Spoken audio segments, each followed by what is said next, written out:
A new show called Sex Box is premiering this week on WeTV. The show has real-life couples enter a soundproof box where they make love and then come out and discuss their intimacy issues with a panel of relationship experts. The show has seen a lot of pushback from groups like the Parents Television Council, who thinks the show far exceeds the limit of decency for television shows. Joining us now is Melissa Henson of the Parents Television Council. Melissa, WeTV is certainly pushing the boundaries here. What's going on?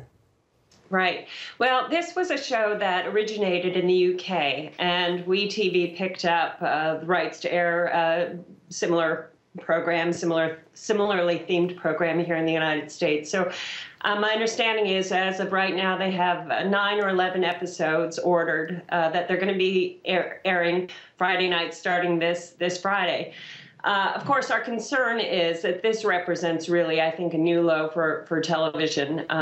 They're not resorting to simulated sex acts, which are often bad enough, but they're actually going to have real-life couples having sex inside a box on a stage in front of a studio audience and televised, of course, into every American household that has basic cable. Wow, shocking. Well, what efforts is the PTC doing to prevent this show from airing? Right. So we have a petition going on our website, parentstv.org/stop-sexbox, and we encourage people to sign the petition. We're going to be using that information, those names, to apply pressure not only to WeTV to not air the program, but we're also going to be contacting the cable operators because in our view it is unfair for cable operators to require people to pay for content like this to come into their homes just so that they can have the family-friendly content that they want. So, you know, if they want to have CBN or if they want to have HGTV or if they want to have the Golf Network, they have to pay. They also have to pay for WeTV in order to get access to those channels that they do want to watch. Indeed. And we think that's unfair. And we're also going to be contacting any advertisers that end up sponsoring this program. Okay. Well, one of the judges, I understand, is a pastor who's Yvonne Capehart from Florida. Why do you think the producers chose to have a Christian representative on the judges panel? Well, I think they are very eager to pass this off as some sort of legitimate form of therapy. However, I don't know of any marriages that are made stronger for having aired their dirty laundry on national television or in front of a live studio audience.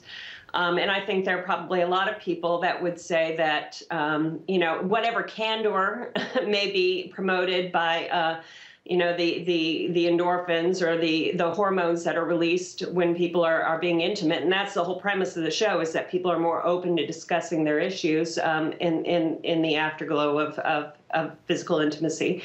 That's their whole premise. But whatever openness might be encouraged by that, I think would be closed down by being in front of a live studio audience and talking about intimate issues. Wow. So I don't buy the premise, and I think that they're desperate to add any kind of credibility, and I think that's why they have encouraged or invited you know, a pastor and marriage counselors and so forth to be part of the panel. Well, Melissa, has the show been successful in the countries that it's airing in already?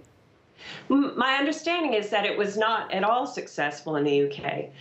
It was pretty widely panned by critics, and very few viewers tuned in to watch.